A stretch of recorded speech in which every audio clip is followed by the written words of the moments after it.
आपको समझाऊं तो भा मतलब क्या होता है? भक्ति। भागवत से आपको क्या ले जाना है? तो भागवत से आपको अपने घर ले जाना है, तो सबसे पहली चीज आप ले जाइए भक्ति। क्या ले जाना है? भक्ति। और ये भक्ति मिलेगी कैसे? क्योंकि फोकट में मिलने वाली नहीं है। मिलेगी कैसे? निःशुल्क नहीं मिलती। एक बार की बात है, रूप गोस्वामी जी भंडारे का आयोजन किए। सेठ साहूकारों ने सुना कि रूप गोस्वामी जी भंडारे का आयोजन कर रहे हैं। आए, कहे स्वामी जी आपको भंडारे के किसी वस्तु की आवश्यकता हो तो बताओ, हम ला करके देंगे।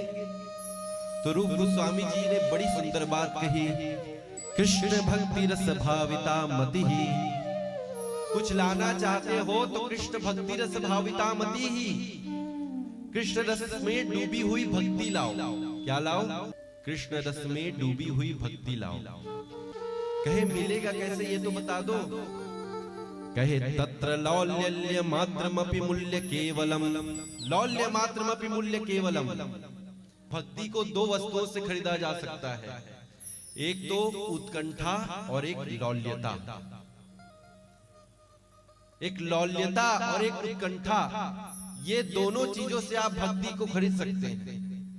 जब तक आपके भीतर में उत्कंठा नहीं होगी, जब तक आपके हृदय में लौल्यता नहीं होगी भक्ति को प्राप्त करने की, तो आप भक्ति को प्राप्त नहीं कर सकते।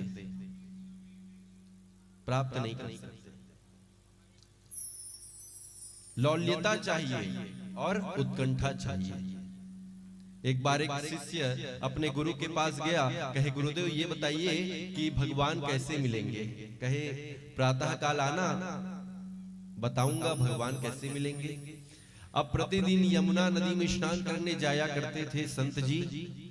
गए, उसी समय शिष्य आया, कहे गुरुवर बताइए भगवान कैसे मिलेंगे। कहे यमुना जी में डुबकी लगाओ तब भगवान मिलेंगे। जैसे ही शिष्य ने डुबकी लगाई, संत जी ने सिर को पकड़ा और यमुना नदी में डुबा दिया। अब तो इतना छटपटाने लगा, निकलने का प्रयास किया, एक एक अंगों को अपना हिलाने डुलाने लगा। थोड़ी देर के बाद गुरुदेव ने शिष्य को बाहर निकाला। कहे गुरुदेव आज तो मैं मर जाता, ये क्या कर रहे थे आप। कहे तुमको भगवान प्राप्त करना है ना, तुमको भगवान की भक्ति चाहिए, तो ऐसे भक्ति मिलेगी। कहे हाँ। बताओ जब तुम पानी के अंदर थे तो तुम्हारे मन में क्या चल रहा था। कहे मेरा एक एक रोम आपसे युद्ध कर रहा था। मैं ये चाहता था कि कब गुरुदेव मुझे पानी से बाहर निकाले और कब मैं अपनी सांस को बचा पाऊं, कब मैं अपने जीवन को बचा पाऊं। मेरा एक एक रोम आपसे युद्ध करने के लिए तैयार था। गुरुदेव ने कहा बस जिस दिन ऐसी उत्कंठा तुम्हारे भीतर आ जाएगी ना, उसी दिन भगवान तुमको प्राप्त हो जाएंगे, उसी दिन प्राप्त हो जाएंगे। तो भगवान लौल्यता से प्राप्त होते हैं, भगवान उत्कंठा से प्राप्त होते हैं। और भागवत से क्या ले जाओ तो भक्ति ले जाओ। भक्ति का अर्थ होता है भाव।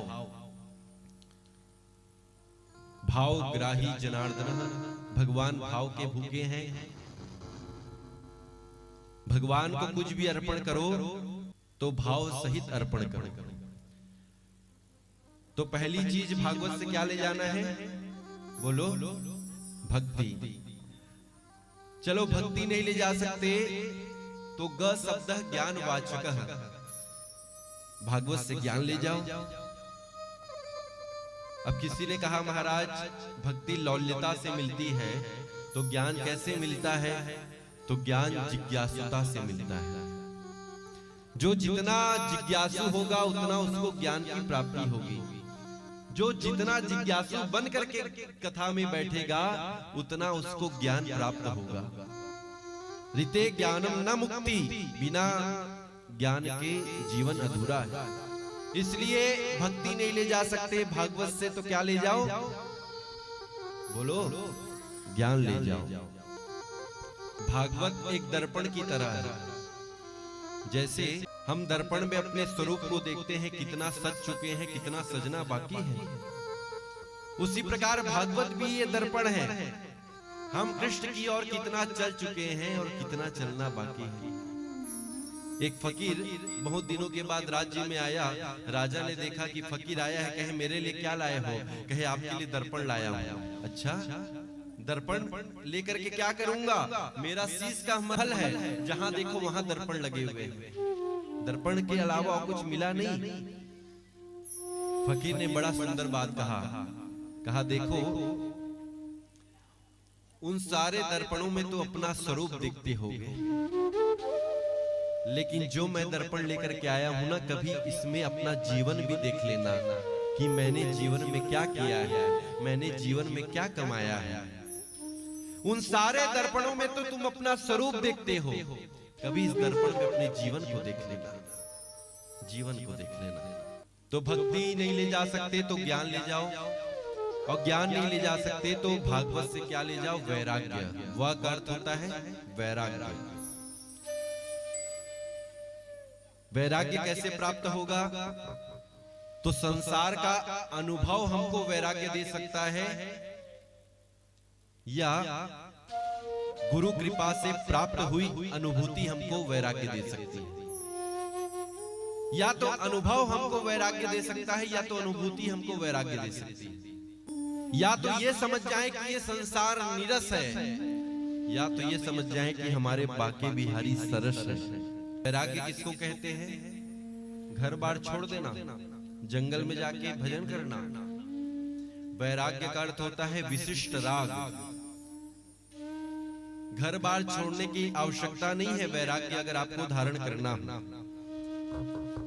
आद्य शंकराचार्य जी कहते हैं, कस्यचित् किमपि नो हरणीयम ममार वाक्यमपि नो चरणीयम श्रीपते पादयुगम स्मरणीयम लीलया भव जलम तरणीयम। वैराग्यवान व्यक्ति का सबसे प्रथम लक्षण है कि वो कोशिश करे उसके शब्दों से किसी के हृदय में ठेस न पहुंचे, उसका आचरण पवित्र हो, उसका जीवन पवित्र हो। जैसे मूर्ति बनाने के लिए हम पत्थर लेकर के आते हैं, तो मूर्ति बनाने के लिए क्या उसमें पत्थर जोड़ना पड़ता है? नहीं, छीनी हथौड़ा लेकर के तोड़ना पड़ता है। मूर्ति बनानी हो तो पत्थर से हमको कुछ हिस्सों को अलग करना पड़ता है, तब मूर्ति प्राप्त होती है। उसी प्रकार हमने भी अपने आसपास कई सारी चीजों को पकड़ रखा है। हम मूर्ति बनाने में लग जाएं, हम भगवान को प्राप्त करने में लग जाएं, तो सारे संसार के ये जो बंधन है ये अपने आप छूटने लगेंगे और हमको संसार से वैराग्य हो जाएगा, वैराग्य हो जाएगा। और त का अर्थ होता है त्याग।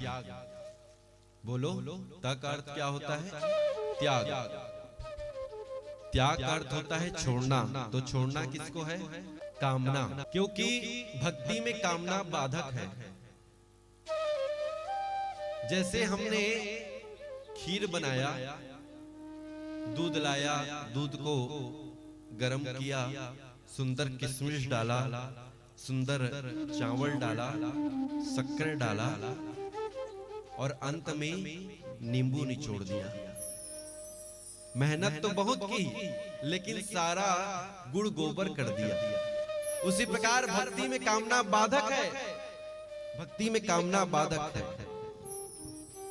प्रेम की आग पर हृदय का पात्र चढ़ाया, भावना का दूध औंठा, उपासना का केसर डाला, भजन की किशमिश डाली, कथा श्रवण की इलायची डाली, कीर्तन का गुड़ डाला और अंत में कामना का नींबू निचोड़ दिया। सारा गुड़ गोबर कर दिया। इसलिए छोड़ना किसको है? कामना। और तजे मन हरे विमुखन को संग, तजे मन हरे विमुखन को संग। क्या छोड़ना है? दुर्जन व्यक्तियों का संग छोड़ना है। शास्त्रों में कहा गया है, वृक्षिकस्य विषम वृक्षे मक्षिकाया मुखे विषम तक्षकस्य विषम दंते सर्वांगे दुर्जनस्य तत्। वृक्षिकस्य विषम वृक्षे, बिच्छू का डंक कहाँ होता है? बोलो, पूंछ में। बिच्छू का डंक होता है उसकी पूंछ में। वृक्षिकस्य विषम वृक्षे मक्षिकाया मुखे विषम, मक्खी का डंक कहाँ होता है? विष कहाँ होता है? उसके मुख में। तक्षकस्य विषम दंते, सर्प का विष कहाँ होता है? उसके दांतों में। और सर्वांगे दुर्जनस्य तत्, दुर्जन व्यक्ति के सारे अंगों में विष लगा होता है, विष होता है। इसलिए हमको दुर्जन व्यक्तियों का त्याग करना चाहिए। तो भा मतलब भक्ति, गा मतलब ज्ञान, वा मतलब वैराग्य, और ता मतलब त्याग।